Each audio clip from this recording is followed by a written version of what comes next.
my head looks so funny with these in, like, so I just took my hair down and I'm getting my hair done for school on Tuesday, so the 19th. So I was looking up hairstyles that I can try because I do want to get into wearing my natural hair because I'm low-key getting more confident in it. And so I really been feeling it, and I was like, you know, let me try these little bantu, and it's not bantu knotting. It's, I don't know what it's giving. Maybe it's because I put them right here and I should have put them like right here and like kept them right there. I feel like that would have been better. You know, placement actually matters if you think about it. This day that God has given me, I'm not gonna waste this joy deep down inside me. Welcome back to another YouTube video. Today I'm going to be sharing with y'all my pregnancy and delivery story, okay? I am 9 months late on this video, but I still wanted to get this out to y'all. I still wanted to share with y'all my experience just because everyone's experience is different, and so I wanted to give y'all my view of it. I have my handy dandy computer with me.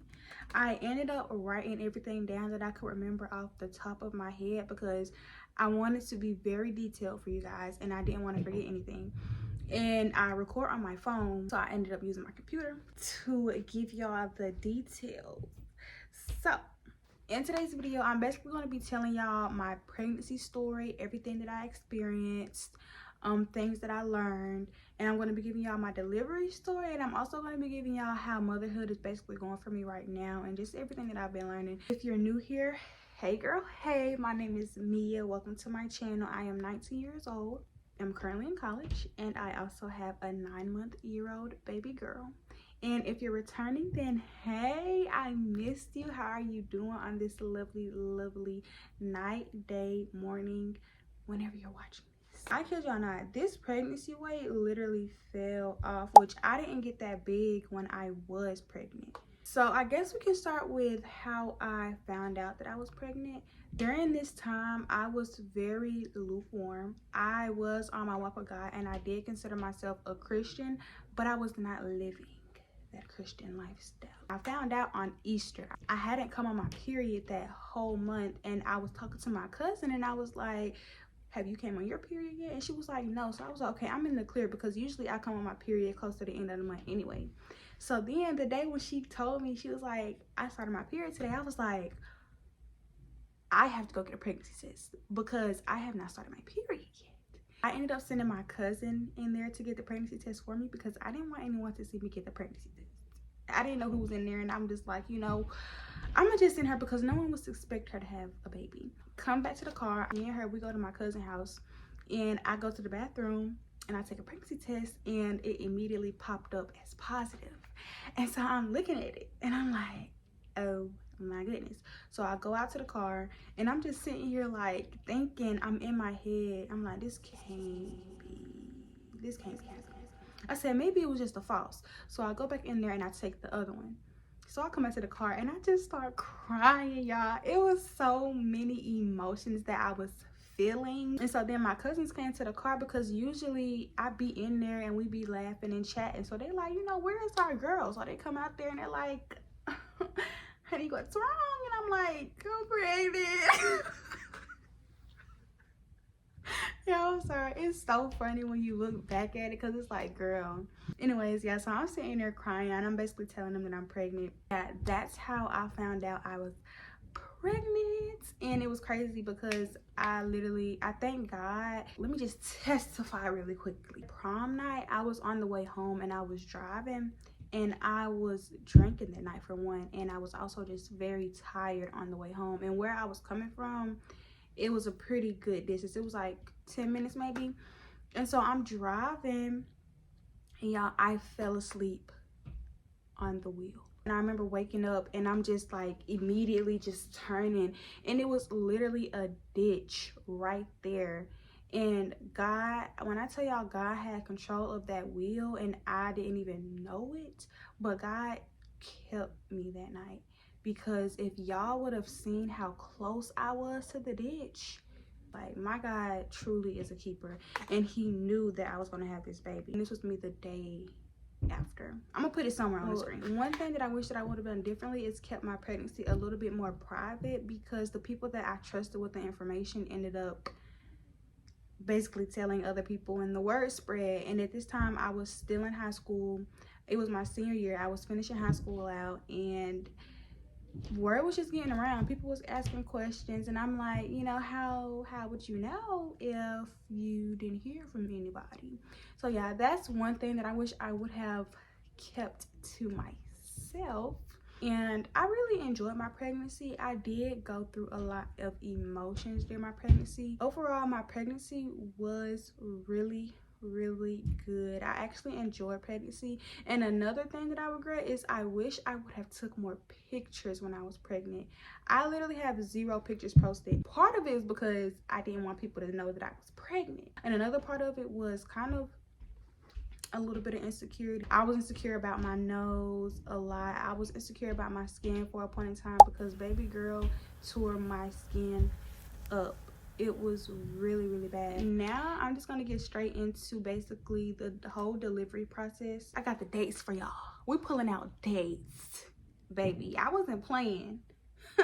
I took my time typing this. Okay, anyways, October 15th, I ended up having a pregnancy scare at 33 or 34 weeks. It was one of the two. Me and my boyfriend were at Subway, and we were getting some food, and we came home, and I ended up going to the bathroom to pee, and I was peeing blood.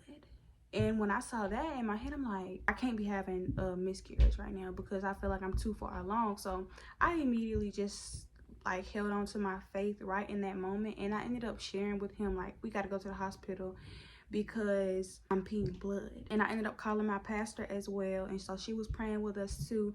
And so we get to the hospital, and basically they were saying that the baby was trying to come early. They ended up giving me a steroid shot on my lower hip just in case she did come early. She wasn't due until November 29th, and she ended up coming on October 27th. October 26th, me and my boyfriend were outside on the porch, and we were just painting. He ended up painting my belly, and it was the cutest thing. And I'm going to show y'all on the screen somewhere. Don't mind me pointing. I'm going to put the pictures somewhere so that y'all can see. Later that night, we were finna go get some pizza, and so we're getting into the car, and immediately I start feeling liquid coming out of my private area. And so I'm sitting here like, I said, babe, I think I'm peeing on myself. He was like, what? You too old to be peeing on yourself. We ended up coming back into the house, and I'm like, mama, I think I'm peeing on myself. She was like, okay. She was in shock. She ended up telling me after the fact that she was in shock because, y'all, we were not prepared. This was an unplanned labor and delivery. Literally, we were still getting everything together. I was still getting my pregnancy bag together, y'all. I had just got my little jammies. I was getting my bags together, but I wasn't done. I didn't even get to pick out her first day outfit. That just happened on the fly. But I'm getting off track. Anyways, we were really caught off guard by my water breaking, because that's what was going on. My water broke. She said, no, I'm going to come now. I ended up going to get that pizza anyway, because I knew that when I went into that labor and delivery room, I wasn't going to be able to eat nada. Kai, he didn't want to eat. He was just too shocked. His hunger had disappeared, basically. Don't mind if I'm looking down, because I'm trying to read to y'all everything. So it was about 10 something when we went to the hospital. I was still in shock that my water was breaking and that I was actually going to have to deliver a baby sooner than I expected. We get up to the room, and as I'm peeing, I ended up seeing the mucus plug. And y'all, this is my first time, so I'm sitting here like, is this normal? So I'm trying to clean up as much mucus as I can, because I'm kind of scared. I'm like, I've never seen that before. Didn't really do my research. So I told my nurse, and she was saying that it's normal. So I was like, okay. So she gets me up to the room where I'll be delivering her, and I'm just sitting there, and the contractions start contracting. And this was the beginning of the contractions. This was the beginning. Some people have different pain tolerances. Me personally, I couldn't. No, I got the epidural. My nurse was asking me, was I going to get the epidural? And at the time, I didn't think I was going to, because I was really wanting to go natural. Contractions started to progress, and I'm squeezing the side of the bed because they tearing me up, y'all. It hurts. I didn't want nobody talking to me. It hurt. I'm holding on to the bars. I'm asking my nurse, I'm like, does it get worse than this? And she was talking about some, these are the nothings. When she said these are the nothings, I said, oh. I'll be getting that. Girl, I didn't want to experience the somethings. I was like, yeah, girl, you can just give me that. And she was like, yeah, I'm gonna go ahead and get that for you because I could tell that you're gonna need it. Like, she could tell I couldn't take what was going to come. Before getting the epidural, they ended up giving me something that made me just really drowsy, just to help the pain. And it really only lasted for maybe 20 minutes. Or maybe it lasted longer, but it didn't feel like it. It lasted about 20 minutes. You really just felt really, really drowsy. I ended up getting the epidural twice because the first time it didn't go all the way up how it was supposed to. But the person that gave me the epidural, they did their job really, really well. 10 out of 10. Definitely recommend that person. I forgot his name, sadly, but he was such a good, I don't know what you call the epidural people, but he was really good at what he was doing. I didn't feel anything. They do numb you before they give you the epidural. So I didn't feel anything, but you do feel like clicks. And once you get the epidural, it's like a cool sensation going up your spine. It felt so good. And my contractions immediately went away the second time. For me personally, I was numb from the waist down. It just felt like my legs were asleep when I tried to move them, and that lasted up until like the next day when I ended up giving birth. I did end up taking a nap after I got the epidural because I wasn't feeling any pain, so I was able to actually go to sleep. And right here, I'm gonna show y'all, I had recorded on my iPad when I had got the epidural and I was actually ready to talk again because I didn't want to talk to me. The stretches I was doing with my arms was going over my head and they helped. Like, I mean, they wasn't like standing straight up, but like the stretches was helping, especially that back pain. But guys, we're at the hospital. So we got my mom. Now she wants to talk and stuff, but then earlier she gonna say, Cause grandma, I had too much pain. I can talk now. And she didn't want to hear it. I can talk now. Oh yeah. Me and my granny came in there missing me. I'm like, Granny, you can't do this right now, baby. I'm not.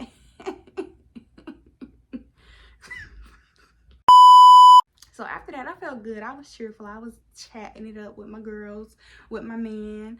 And yeah, it was just, everything was all rainbows and peaches and creams again. So my mom said when she saw the nurse walking fast that she knew that it was time for me to basically push. I couldn't believe, I'm sitting here like, I'm really gonna have to push this baby out. So my midwife ended up coming in. Shout out to her because she was not prepared for me that night or that morning.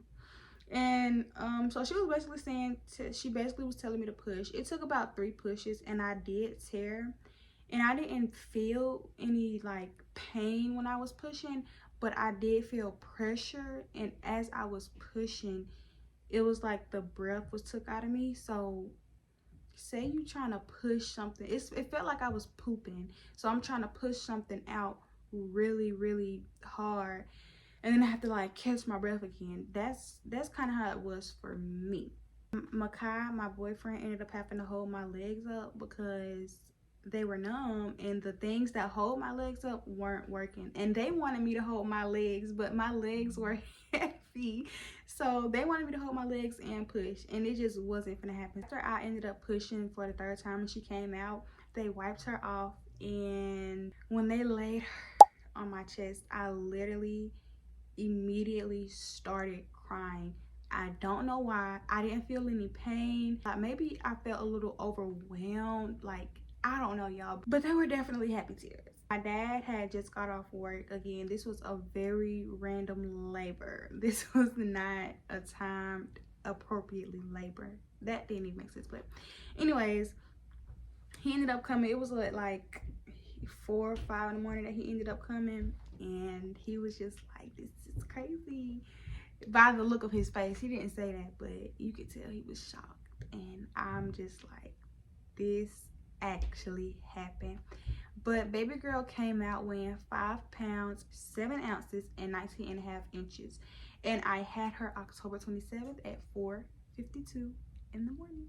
They ended up rolling me in to the next room because my legs were still numb. I stayed there 3 days total. I stayed there 3 days total.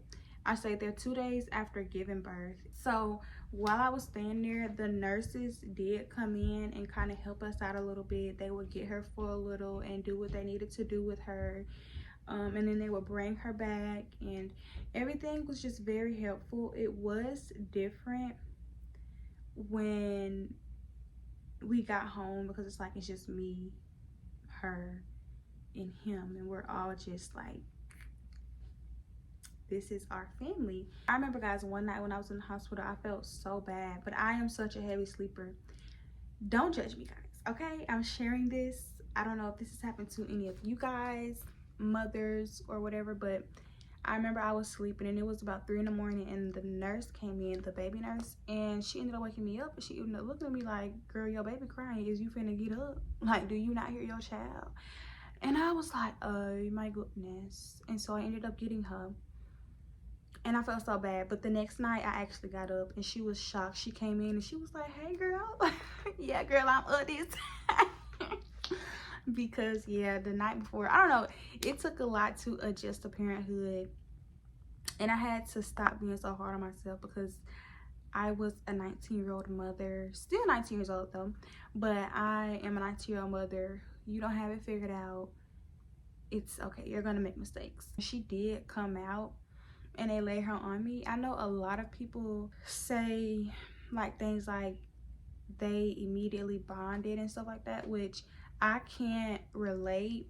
When they did put her on my chest, the love and everything that I had for her just came out in tears, but it wasn't a bond feeling. And I think that that's okay. Like, I was in awe of her. Like, for the most of the beginning of the months, I didn't do anything but stare at her. Of course, tend to her, but I literally just stared at her. And it's a beautiful thing. I think motherhood is a beautiful thing because you're truly building a bond with this little human, and it's just beautiful. It's genuine, and I don't know, it's something beautiful about motherhood that doesn't get talked about. A lot of stuff doesn't get talked about in motherhood. Like, what's going on? So postpartum, a lot of people go through postpartum a lot more severely than others. For me personally, I didn't have postpartum depression, but I did struggle with postpartum a little bit. It was just a lot. It would be moments where I would just randomly cry, but Kai was really there for me, and so I'm very, very grateful for him. It wasn't just deep depressed, but it was just certain moments. I don't know how to explain it, but it was just certain moments. But yeah, y'all, overall it was really good. It was really good. One thing that I did go through at the beginning of motherhood is not taking care of myself as much. Your baby is important, but it's also important to take care of yourself and to pour into yourself, because it's kind of hard to love correctly and just do certain things or anything, honestly, the right way if your cup isn't filled as well. And so putting yourself last is never the option. For any mother out there who's listening, if you're a new mother, if you're pregnant, or if you plan on becoming pregnant one day, do not put you last, because you matter just as well. You're just a girl. You're a human too. You deserve to love on yourself. You deserve to pour into yourself, to be poured into. So don't do that, babe. It's not worth it. Sometimes you just got to get up, wash your face, pray, tell yourself you got this, you're beautiful. Hype yourself up. Put some clothes on, do your hair, do whatever you need to do to feel like you, to feel beautiful. Because when you look good and feel good, you do better. You know what I'm saying? Postpartum can be a little bit difficult, but y'all have got this. And honestly, postpartum has no date.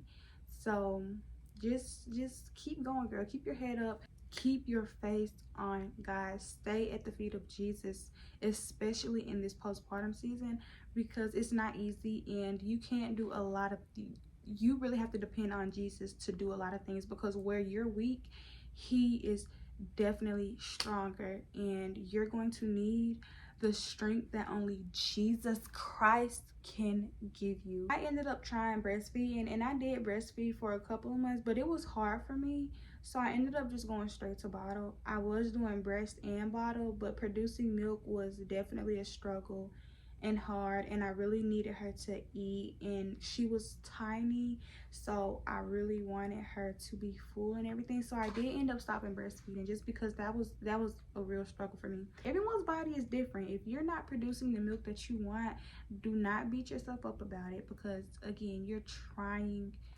your literal best. So a little updates of how motherhood is going for me now.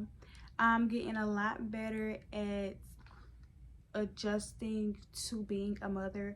I am only 9 months in. It has been hard, and sometimes it can feel like your kid may be a burden, or you can't do as much as you used to, or just all of these negative things. But I think it really does depend on your perspective, because perspective definitely matters. So I have been learning that. She is currently crawling and she is ready to start walking. She is standing up a lot, so I'm definitely excited about that. Okay, y'all, I ended up getting sidetracked and I really forgot what I was talking about. I done ate some fish.